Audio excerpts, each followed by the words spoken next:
Hey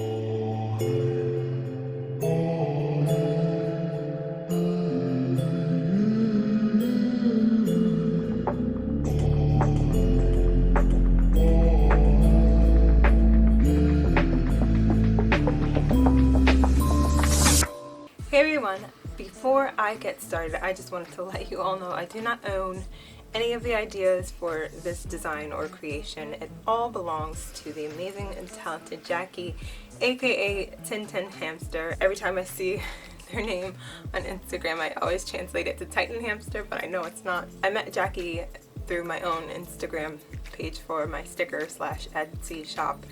And Jackie also makes really cool stickers and art, and it's more in the creepy, cute, scary theme.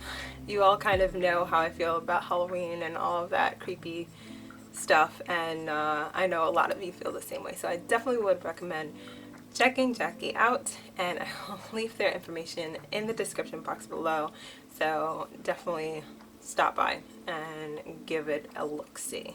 I won't talk you to death, and I'll jump right into the tutorial. So here we go.